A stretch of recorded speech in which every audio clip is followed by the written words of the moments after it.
अस्सलामुअलैकुम गाइस। आज हम एक बहुत अलग टॉपिक लेकर आए हैं। इस पे मैंने बहुत देर तक सोचा कि इस पे रिएक्शन दें या ना दें, लेकिन ये रिएक्शन देना जरूरी इसलिए था कि बॉलीवुड की एक्ट्रेस राखी सावंत जो हाल ही में इस्लाम कबूल की है, वो अभी उम्रा करके वापस इंडिया में आई है।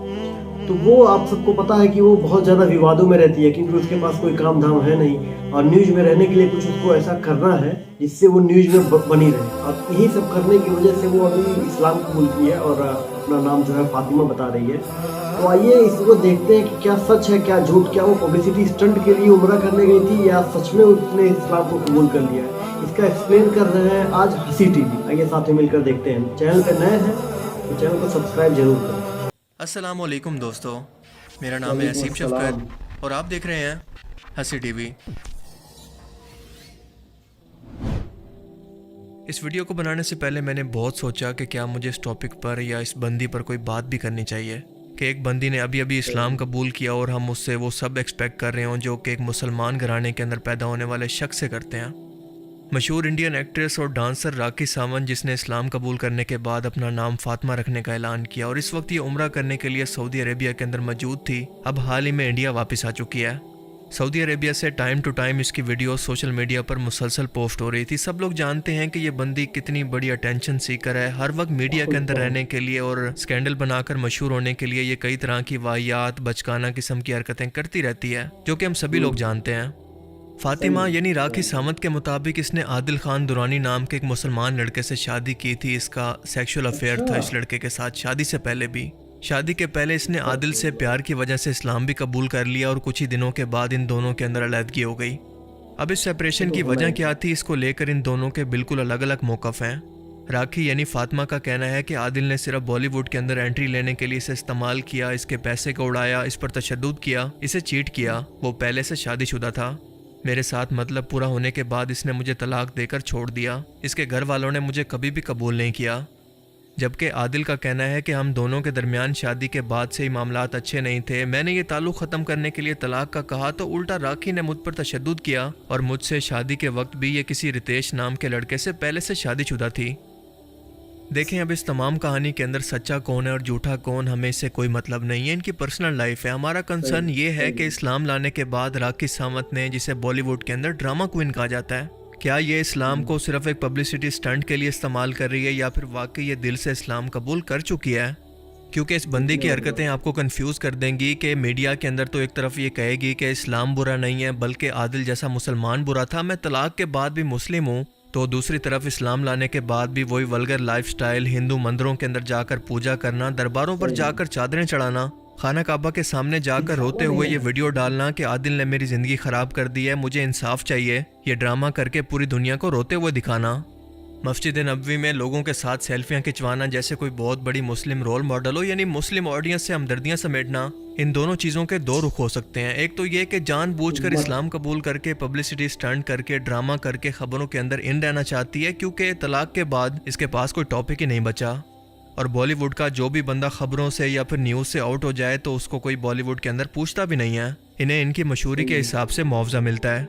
और हिंदू मुस्लिम तो वैसे भी इंडिया के अंदर हर वक्त ट्रेंडिंग पर ही रहता है। और दूसरा ये कि ये दिल से इस्लाम तो कबूल कर चुकी है, मगर इसे किसी ने इस्लामी तालीमात और दीन को ठीक से समझाया नहीं है कि दीन इस्लाम सिर्फ अपना नाम बदल लेना या फिर ख़ुद को उम्रा के दौरान कवर करने का नाम नहीं, बल्कि पूरा एक लाइफस्टाइल है कि अल्लाह के हुक्म के मुताबिक कैसे ज़िंदगी गुजारनी है।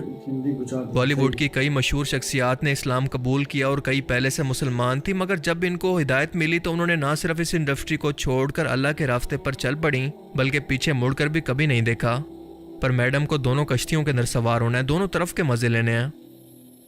देखें, जब भी आप किसी इदारा के अंदर शामिल होना चाहते हैं, मिसाल के तौर पर आप फ़ौजी बनना चाहते हैं, तो हर इदारे के कुछ असूल, ज़ाब्ते, कानून होते हैं जिनको आपको फॉलो करना पड़ता है, वरना आप एक फ़ौजी बनकर फ़ौज का हिस्सा नहीं रह सकते। बिल्कुल इसी तरह से इस्लाम एक पूरा ज़िंदगी गुजारने का तरीका है। इसके अंदर भी अल्लाह के कानून मौजूद हैं, हलाल हराम, जिन्हें हम शरई कानून कहते हैं। एक मुसलमान के लिए जायज़ नाजायज़ की तालीम मौजूद है, जिसके बगैर कोई भी शख्स नाम का मुसलमान तो हो सकता है, पर असल इस्लाम से इसका कोई ताल्लुक नहीं। जिस शख्स ने इनको इस्लाम कबूल करवाया, इन्हें चाहिए था कि इस्लामी कवानीन के मुताबिक इनको कुछ तालीम भी देता कि इस्लाम के अंदर क्या कुछ हलाल है, एक मुसलमान के लिए क्या कानून है, क्या ज़ाब्ते हैं। खाना काबा मुसलमानों के लिए सबसे मुक़द्दस इबादत की जगह है। यहाँ पर आवाज़ ऊंची करने की भी इजाज़त नहीं, और वहाँ पर बैठकर इस तरह के ड्रामे करके दुनिया को दिखाने का क्या मकसद है। इबादत तो बंदे और अल्लाह का मामला होता है कि आप जो चाहें अल्लाह से मांगें, जैसे चाहे इबादत करें, लेकिन इसे सोशल मीडिया पर डालकर रो रो कर खबर बनाना क्या इस मकाम की तौहीन नहीं है। दुनिया भर के मुसलमान यहाँ पर जाकर अपनी यादगारों के लिए तस्वीरें और वीडियोस बनाते हैं, इसके अंदर कोई हर्ज नहीं, लेकिन यहाँ पर जाकर ड्रामे करना ये सरासर जहालत है। ये सीधा सीधा अटेंशन सीकिंग के लिए पब्लिसिटी स्टंट है। या अल्लाह, अब मैं कहाँ जाऊँ, क्या करूँ? तुमने मुझे लूट लिया, बर्बाद कर लिया। अल्लाह ने मुझे अपना लिया, मेरा उम्र पूरा हुआ, एक औरत की जिंदगी बर्बाद कर दी इसने। अल्लाह, मेरे साथ न्याय हो। क्यों? तुम्हें क्या हक था मेरी जिंदगी बर्बाद करने का? या अल्लाह, मेरा इंसाफ करो। और अल्लाह से हिसाब नहीं बल्कि रहमत और मगफरत मांगते हैं। वो तो दिलों में उठने वाली आवाज़ों को भी सुनता है, उसे चीख चीख कर अपनी फरियादों को नहीं सुनवाना पड़ता। मस्जिद नबवी के अंदर लोग इसके साथ मिलकर सेल्फियां ले रहे हैं, हालांकि ये अदब की जगह है। यहाँ पर ऊंची आवाज़ के अंदर बात करने वाले लोगों के अमाल तक बर्बाद हो जाते हैं, पर यहाँ पर तो फोटो सेशन चल रहा है। बड़े फ़ख्र से ये जाहिल मुसलमान सेल्फियां ले रहे हैं जैसे ये कोई बहुत बड़ी मुस्लिम सेलिब्रिटी हो। हमारे नबी की बेटी फातिमा रज़ियल्लाहु तआला अन्हा के नाम का ही ख्याल कर लेना चाहिए था, क्योंकि वो तो हया और शर्म के अंदर दुनिया की तमाम औरतों के लिए मिसाल थी, जन्नती औरतों की सरदार है। और यहाँ पर नामहरम औरत के साथ सेल्फियां लेने के लिए हजूम लगा हुआ है। ये बंदी अपने अमाल की जिम्मेदार है, ना कि इन लोगों के जो कि इसके आसपास मौजूद हैं। अगर फातिमा या फिर राखी उम्रा पर आई है तो अपनी जन्नत के लिए और अपने सवाब के लिए, ना कि इन लोगों के सवाब के लिए। इन लोगों को अपनी आखिरत की फिक्र करनी चाहिए जिस मकसद के लिए वो यहाँ पर आए हैं, यानी इबादत के लिए। देखें, बॉलीवुड की कई मिसालें हमारे सामने हैं कि जिन लोगों ने इस्लाम कबूल किया, अपनी ज़िंदगियों को बदला इस्लाम के लिए, इनके पूरे के पूरे करैक्टर और इनकी ज़िंदगी के अंदर बदलाव आ गया। लेकिन जब कोई शख्स सिर्फ पब्लिसिटी स्टंट के लिए इस्लाम को इस्तेमाल करे तो उसका फ़र्क वाज़े तौर पर ऐसे शख्स के एक्शन से कहीं ना कहीं पर दिख ही जाता है। मुझे नहीं लगता कि ये औरत अपनी जहालत के अंदर ऐसा करके इस्लाम को बदनाम कर रही है, बल्कि ये बहुत ही शातिर और ड्रामेबाज औरत है। इसका मकसद सिर्फ और सिर्फ अटेंशन सीकिंग है। मुसलमान औरत का लेबल लगाकर अपनी प्रमोशन है और इसे इस्लाम के अंदर कोई इंटरेस्ट नहीं। ये मेरा अपना गुमान है इसकी लाइफ का ट्रैकिंग रिकॉर्ड देखते हुए। कि मुझे पीट तिरछी जैसी औरतें जो होती हैं, इनसे बात भी करना बहुत डेंजरस होता है। कैरेक्टरलेस औरत, तुम्हारे नकली दांत, तुम्हारे नकली बाल, वो लड़की है वो लड़का है, मुझे वही नहीं समझ। इतनी मेहनत से जिंदगी और शर्म आनी चाहिए, लानत है इसके, थूकती हूँ इसके मुंह पे। कहता है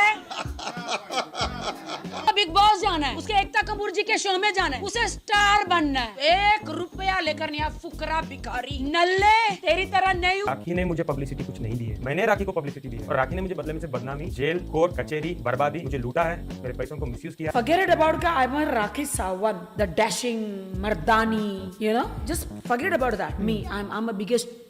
मैं जहाँ जाती कंट्रोवर्सी हो जाती, कंट्रोवर्सी चाइल्ड जिसको बोलते हैं। मैं कभी चाहती नहीं हूँ, लेकिन वो मेरे साथ हो जाती। पर अल्लाह के रसूल सल्लल्लाहु अलैहि वसल्लम ने हमें ये तालीम दी है कि वही के अलावा कोई भी शख्स ये नहीं बता सकता कि किसी शख्स के दिल के अंदर क्या है, वो सच्चा है या फिर झूठा, कहीं वो मुनाफिक तो नहीं। इसीलिए हम किसी के बारे में हतमी तौर पर ये नहीं कह सकते कि यकीनन ऐसा ही है, क्योंकि मुझे ऐसा लगता है। मेरी दुआ है कि अगर इस औरत ने दिल से इस्लाम कबूल किया है तो अल्लाह इसे हिदायत दे, और इसे अभी दीन इस्लाम के बारे में बहुत कुछ जानना बाकी है, वरना ये इसी तरह की हरकतों की वजह से मुसलमानों और इस्लाम की बदनामी की वजह आगे भी जाकर बनती रहेगी, जैसी हरकतें ये आज कर रही है।